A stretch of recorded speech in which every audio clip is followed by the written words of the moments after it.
सुशांत सिंह राजपूत की हत्या के बाद कई चीजें बाहर निकल के आई हैं। कुछ मैंने इंटरव्यूज पढ़े हैं, कुछ डायरेक्टली भी बात की है। तो उनके पिताजी का कहना है कि वो फिल्म इंडस्ट्री में हो रही टेंशन के करके बहुत ज्यादा परेशान थे। अभिषेक कपूर जिन्होंने उन्हें लॉन्च किया, उनके साथ हाल ही में एक फिल्म की है केदारनाथ। उनका कहना है कि it was a systematic dismantling of a fragile mind. Ankita जो उनकी लॉन्ग टर्म पार्टनर रह चुकी है, उनका कहना है कि वो सामाजिक रूप से की गई अपमान और बेइज्जती नहीं सहन कर पाया।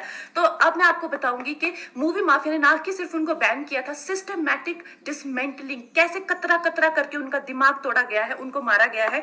तो ब्लाइंड आइटम आप इसलिए लिखते हैं क्योंकि आप जब झूठ लिखना होता है, आपको के अगेंस्ट कोई लीगल एक्शन नहीं लिया सकता, क्योंकि आपका तो नाम ही नहीं लिखा, मगर उसकी जो डिस्क्रिप्शन होती है, जैसे मेरे बारे में लिखा जाएगा कि जिस लड़की के घुंघराले बाल हैं, जिसको नेशनल अवार्ड मिला हुआ है, साइकोटिक है, इस तरह से, जो कि मनाली से, डिस्क्रिप्शन पूरी दी जाएगी मगर नाम नहीं लिखा जाएगा।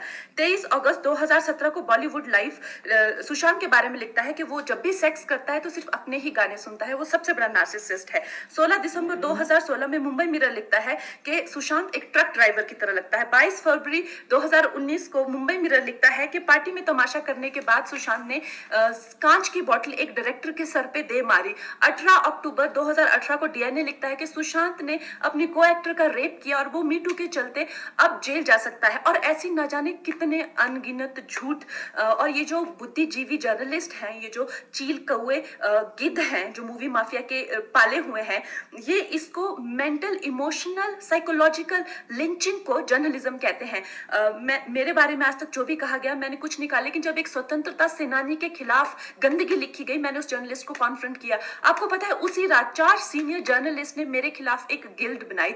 ऐलान किया गया कि इसकी फिल्म को बैन किया जाए, फ्लॉप किया जाए। आपको पता है, 3000 जर्नलिस्ट गैंग अप होते हैं एक अकेली लड़की पर, उसकी इमोशनल लिंचिंग करते हैं सरेआम, और ये समाज कुछ नहीं कहता, कानून कुछ नहीं कहता है। मैंने उन पे केस करने की कोशिश की, मगर 1 महीने बाद वो गायब हो गई। मेरी फिल्म रिलीज हुई, गायब हो गई। तो मेरा कहने का मतलब ये है कि अगर ये समाज जिस अन्याय की बुनियाद पर खड़ा है और कभी आवाज नहीं, आप ये पढ़ते हैं, चटकारे लेते हैं, कभी आपने सोचा है कि कभी नेपो किड्स के बारे में ये क्यों नहीं लिखा जाता है? तो ये अन्याय का फंदा किसी दिन आपके बच्चों के गले में लटका मिलेगा, आपके गले में लटका मिलेगा। इसलिए जब तालियां बजेगी और सीटियां बजेगी, तब आपको पता चलेगा कि क्या गुजरती होगी।